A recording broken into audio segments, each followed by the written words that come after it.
Present చూసుకుంటే లేడీస్‌లో అబార్షన్‌కి సంబంధించి గానీ, లేదా గర్భసంచికి సంబంధించి గానీ అనేక ప్రాబ్లమ్స్ వస్తున్నాయి. అసలు ఈ ప్రాబ్లమ్స్ అనేవి ఎందుకొస్తున్నాయి? వీటికి పరిష్కార మార్గాలేంటి అనేది మనం ఈరోజు విజయశ్రీ గారిని అడిగి తెలుసుకుందాం. నమస్కారం మేడం. నమస్తే మేడం, లేడీస్‌లో చాలా వరకు అంటే మనకి ఇప్పుడు చూసుకుంటుంటే అబార్షన్స్ అనేవి ఎక్కువగా అవుతున్నాయి. అసలు అబార్షన్స్ అవ్వడానికి కారణాలు ఏంటి? అబార్షన్స్ 50% కాజ్ తెలియదమ్మా, 50% తెలీదు. కానీ మిగతా 50%లో ఒకటేమో జెనెటిక్ డిసార్డర్స్ ఉంటాయి కొంతమందికి, అన్యూప్లాయిడీ డిసార్డర్స్ అని. అది ఉంటే క్రోమోజోమల్ డిసార్డర్స్ వలన అబార్షన్ అయిపోతుంది. అదే అజైగోటే ఇంకా ఫామ్ కాదు సరిగ్గా, అది క్రోమోజోమల్. తర్వాత ఎనాటమికల్ డిఫెక్ట్స్ ఉంటాయి, అంటే గర్భసంచిలో లోపల మధ్యలో పొర ఉండటం కానీ, లేకపోతే చిన్న చిన్న గడ్డలు ఉండటం కానీ, అట్లా ఉన్నప్పుడు కూడా ఏంటంటే బేబీ ఫామ్ కాలేదు, ఇంప్లాంట్ కాలేదు. అట్లాంటప్పుడు న్యాచురల్గా అబార్షన్ అవుతుంది. ఇంకోటేమో ఆటో ఇమ్యూన్ డిసార్డర్స్ అంటారు. ఆటో ఇమ్యూన్ డిసార్డర్స్ అంటే లైక్ ఈ SLE, సిస్టమిక్ లూపస్ ఎరిథెమాటోసిస్, తర్వాత రుమటాయిడ్ ఆర్థరైటిస్, ఇట్లాంటివన్నీ auto immune. Even thyroid disorders కూడా, హాషిమోటోస్ డిసార్డర్ ఒకటి, గ్రేవ్స్ ఒకటి, ఇలాంటివన్నీ వాటిలో కూడా అబార్షన్ అయ్యే ఛాన్సెస్ ఉంటాయి. దాని తర్వాత ఇవే కాకుండా కొన్ని ప్రాబ్లమ్స్ లైక్ హార్మోనల్ ప్రాబ్లమ్స్, అట్లా ఉన్న వాళ్ళకు కూడా కొంచెం ఎక్కువైనా తక్కువైనా అట్లాంటి వాళ్ళకు కూడా అబార్షన్స్ అయ్యే ఛాన్సెస్ ఉంటాయి. ఇవన్నీ కాజెస్ అనమాట. మేడం, అంటే ఇలా థైరాయిడ్ ఉంది, లేకపోతే హార్మోన్స్ ఇంబ్యాలెన్స్ అవుతుంది అనుకున్న వాళ్ళు అసలు ఎలాంటి జాగ్రత్తలు తీసుకోవాలా ప్రెగ్నెన్సీ కన్ఫర్మ్ అయినప్పుడు? అదే ఇట్లా అబార్షన్స్ అవుతుంటే 3-4 అబార్షన్స్ అయిన వాళ్ళకి డాక్టర్సే సజెస్ట్ చేస్తారు ఏమేమి టెస్ట్లు చేయించుకోవాలి అనేసి. యాంటీఫాస్ఫోలిపిడ్ యాంటీబాడీ సిండ్రోమ్ అని కూడా ఉంది. దానికి కూడా అన్ని టెస్ట్లు ఉంటాయి, అన్ని టెస్ట్ బ్యాటరీ ఆఫ్ టెస్ట్ ఉంటాయి. ఆ టెస్ట్ అన్ని చేయించుకొని అందులో ఏది ఫాల్ట్ ఉందో చూసి దాని ప్రకారం మనము ఇది ఇవ్వాలి, ట్రీట్మెంట్ ఇవ్వాలి వాళ్ళకి. ఇప్పుడు ఫర్ ఎగ్జాంపుల్ లోపల పాలిప్ ఉందనుకోండి, పాలిపెక్టమీ చేస్తే న్యాచురల్గా కొన్ని రోజులు ట్రీట్మెంట్ ఇస్తారు, పాలిప్ తీసేసి కన్సీవ్ అవుతారు, ఏమి అబార్షన్స్ కావు. ఇంకా అందరు న్యాచురల్గా ప్రెగ్నెన్సీ ఇది డెలివరీ అయిన వాళ్ళు ఉన్నారు. అట్లాగే చిన్న సెప్టమ్ ఉందనుకోండి, సెప్టమ్ని తీసేస్తే అంతే అయిపోయింది. తర్వాత హార్మోన్స్ ఇంబ్యాలెన్స్ ఉన్న వాళ్ళకి హార్మోన్స్ ఇస్తే అబార్షన్స్ కావు.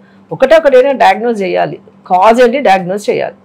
ఈ క్రోమోజోమల్ ప్రాబ్లమ్స్ ఉన్న వాళ్ళకి మటుకు కొంచెం కష్టమే.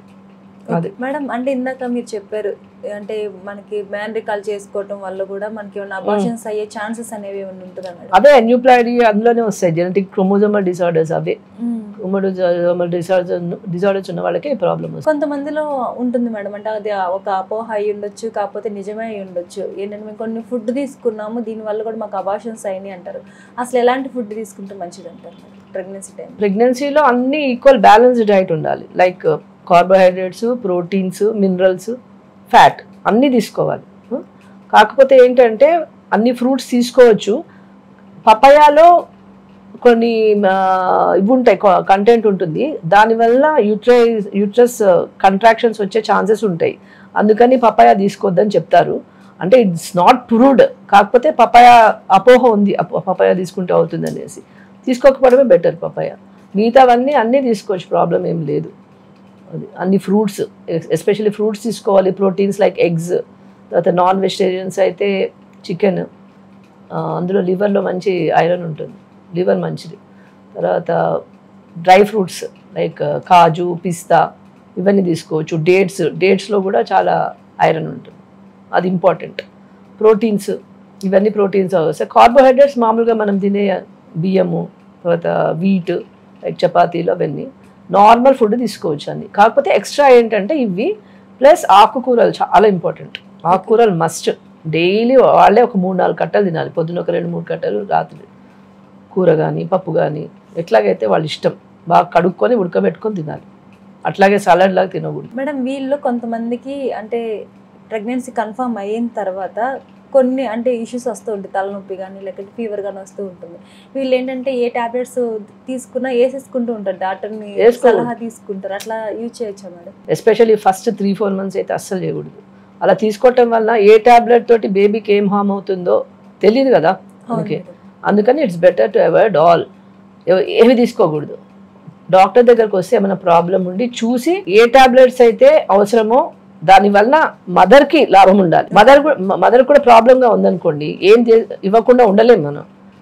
మదర్కి చాలా సీరియస్ ప్రాబ్లం ఉంటే ఇవ్వాల్సిందే కదా టాబ్లెట్స్. అవును. ఆ టాబ్లెట్స్ కూడా చూసి వాటి వల్ల బేబీకి ఏం ప్రాబ్లం రాదనుకునేవి డాక్టర్స్ రాసిస్తారు, అప్పుడు వాడాలి. అంతేగాని వాళ్ళ పాటికి వాళ్ళు వాడకూడదు, ఏ టాబ్లెట్స్ వాడకూడదు. మేడం ఇప్పుడు అంటే తరచు అబార్షన్స్ అయిపోయి ఒక 3-4 months తర్వాత మళ్ళీ ప్రెగ్నెన్సీ అయ్యే ఛాన్సెస్ ఉంటాయి.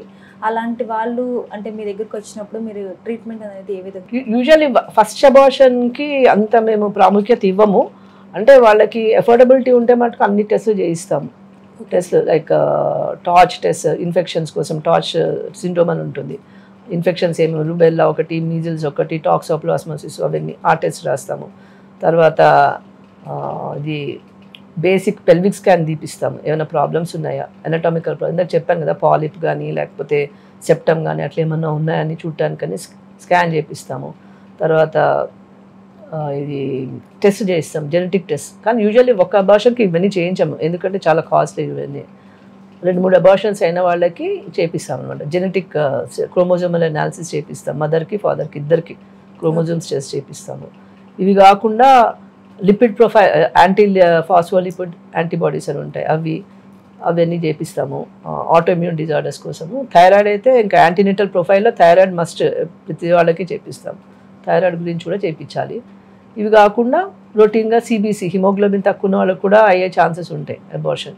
హిమోగ్లోబిన్ మరీ 4-5 ఉన్న వాళ్ళకైతే CBC, complete blood test, urine infection ఉందా లేదా అని కంప్లీట్ యూరిన్ ఎగ్జామినేషన్, ఇవన్నీ బేసిక్గా చేపిస్తాం అందరికి. మేడం ఇప్పుడు మనకి ఆన్లైన్లో మీ వీడియో చూసిన వాళ్ళు అనుకుంటారు మీ దగ్గర కలవాలి రావాలి అని చెప్పేసి, వాళ్ళు ఇక్కడికి రావాలంటే అడ్రస్ ఎట్లా?